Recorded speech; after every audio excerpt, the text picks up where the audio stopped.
This new home I'm standing in front of represents the death of the housing market coming this year in 2023. Let me show you guys. So this house, just like all the other ones on this street, it's brand new.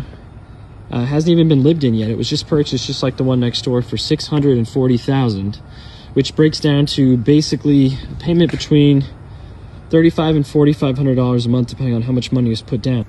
And this house specifically was listed on Craigslist a month and a half ago for $3,500 a month, try and get it to rent. Then they went down to $2,995. I'll put the listing on here right now. And they can't even get that. So when you do the math, if you put down 10% on a house like this, you're going to have payments close to $5,000, and you can't even rent out this brand new home for $3,000.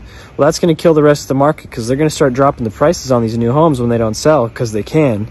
And that's going to kill the used housing market, which is what's coming later on in this year. We're going to see prices come down a whole bunch. Because if you can't rent a brand new nice home like this for $3,000 when you want $650,000 for it, well, then that means it's not worth $650,000. If you have any brains at all, don't buy a house this year. So all these row houses behind me are listed for sale for $640,000. Look at how many there are. All of these guys are for sale right now, and all the way down that way too.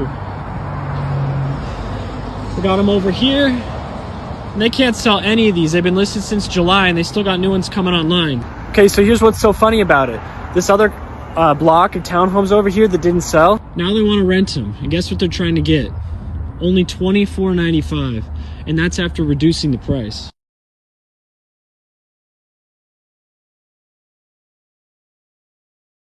So they can't get $24.95, so they're more than likely going to reduce the price down to $22, maybe $21. It'll probably get rented over the summer, because that's when most people come here.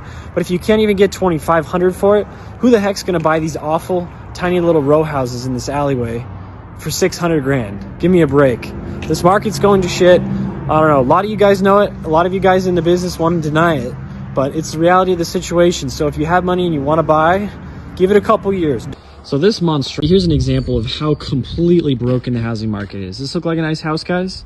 This look like something that maybe in Texas would pull $350,000, maybe?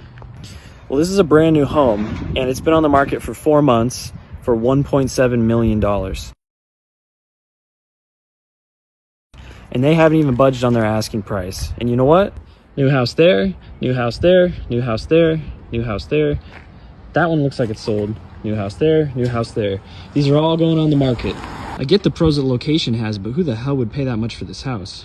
So I get some of you are going to say, oh, location, right? That house is worth, $12,000 a month in a mortgage payment or something because of the location.